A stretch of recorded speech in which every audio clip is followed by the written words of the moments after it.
Comme tous les jeudis, c'est vers 13 h que les adeptes de la marche nordique se retrouvent à Bastogne pour leur balade hebdomadaire.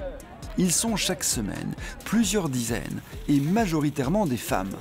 Ce sont pour la plupart des seniors actifs et désireux de rester en bonne santé. Alors, avant de s'y mettre, rien de tel qu'un petit échauffement.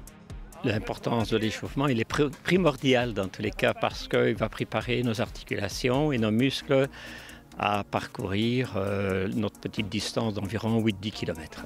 Le corps compte grosso modo 560 muscles à peu près et on dit que 80% de la musculature travaille en marche nordique. Donc c'est énorme, beaucoup plus qu'en marche ordinaire où là on n'a que pratiquement 30%.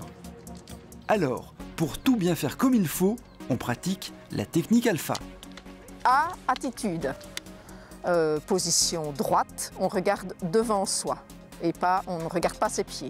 Alors, il y a la lettre L comme bras long, c'est-à-dire que les bras sont tendus pendant toute la séance.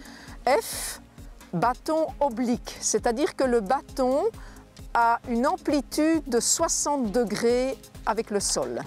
Et le dernier A, c'est l'amplitude du mouvement, donc c'est-à-dire que le balancement des bras donne l'amplitude du pas que nous allons effectuer. Donc c'est le haut du corps qui détermine le mouvement en fait. Les pieds suivent le mouvement alterné des bras. Ça demande beaucoup de concentration et beaucoup de persévérance. Je pense qu'il faut une année de pratique pour avoir un rythme et pour ne un peu oublier la technique. Après quelques heures d'entraînement pour acquérir l'attitude adéquate et une bonne coordination des mouvements, nous voilà partis pour quelques kilomètres à travers les chemins de campagne et les bois. Nous marchons toutes les semaines. Et il n'est pas une semaine où on ne marche pas. Donc tous les jeudis après-midi, nous pratiquons la marche nordique ici en Ardennes.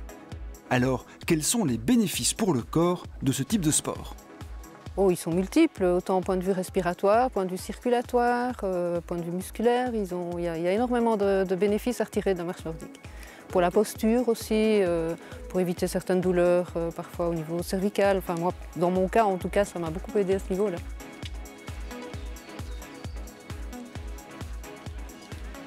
Les étirements sont très importants après une séance de marche nordique parce que ça permet de relâcher un petit peu la musculature et ça évite beaucoup les courbatures qu'on pourrait avoir le lendemain. L'hiver, en général, on les fait un peu plus courts pour ne pas se refroidir après une séance de sport, sans quoi on risque d'autres soucis. Donc voilà, mais c'est important en toute saison, de toute façon. Mais le plus grand bénéfice de la marche nordique, il est surtout pour le moral. Il n'y a qu'à tendre son micro pour en être persuadé. C'est véritablement utile et bon pour la santé.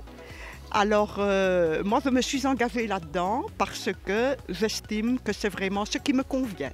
C'est vraiment toujours très motivant de se retrouver en groupe, de partager. C'est toujours la bonne humeur qui est au rendez-vous. Sans mes bâtons, je n'aurais jamais quitté la Belgique. Et c'est pour moi un plaisir. J'ai 69 ans, donc je suis un vieux, mais je suis un vieux heureux. Heureux parce que je suis en compagnie de gens qui sont heureux. Ils sont en contact avec la nature et le jeudi après-midi est un des plus beaux jours de la semaine pour moi.